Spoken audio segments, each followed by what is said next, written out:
In April 1914, the Second Battle of Ypres, Belgium, in the area of Flanders, was fought. A significant battle because of the first use of chlorine gas. Thousands of soldiers died, including Lieutenant Alexis Helmer. John McCrae was a friend and mentor to Alexis Helmer. When his friend Helmer was killed in action, the next morning, McCrae wrote this poem by hand and mailed it off immediately. In Flanders Field became the most popular poem concerning World War I. This is the story of that poem and this music coming together in Dothan, Alabama. In Flanders Fields came about because of a simple comment made by my commander at the time. We were talking about Veterans Day and Memorial Day, and he just kind of asked the group if anyone had heard the poem In Flanders Fields. And he said, well, you really need to read it. And then after you read it, somebody, somewhere, needs to write a song about it. It just kind of stuck in my head for a couple weeks. And then we had Hurricane Michael. And in my house at the time, we lost power for about 2 or 3 days. And without a computer or a TV in front of you, you start finding other things to do. And I had been teaching a music composition class at the school. I thought, well, let's just apply some of the things that I'm teaching. I looked up the poem, I read it, and I connected with it immediately. And then I just went to the piano and started kind of coming up with some ideas. We're sitting there, and it starts to get dark, and you're like, oh my gosh, we don't have lights.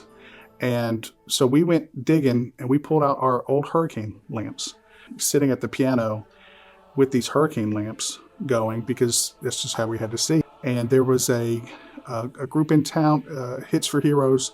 They were looking to have a piece commissioned or written or something to kind of promote what they were doing. So it kind of grew out of that. And a few months later, I kind of had a piano part and the vocal stuff, and then we had an opportunity to perform it with the Tri-State Community Choir.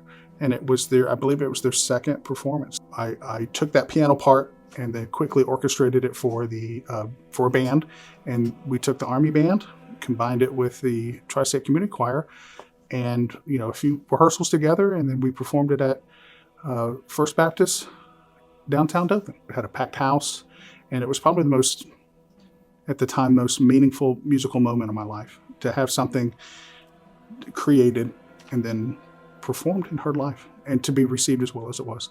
So something that was special right after the concert, there was someone in the audience who actually had a framed poppy from Flanders Fields, and they had it pressed and then framed, and they showed it to me. Let me get a picture with it, and I hadn't realized just how popular that poem was, and doing a little bit of research on my own, realizing that the reason we use those poppies in Memorial Day is because of the poem. The poem was first, and then the poppies came later.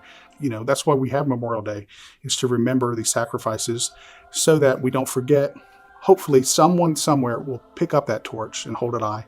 And a torch being a beacon, it's a symbol, it's something to follow. And to me, that is something that just really, really connected with me.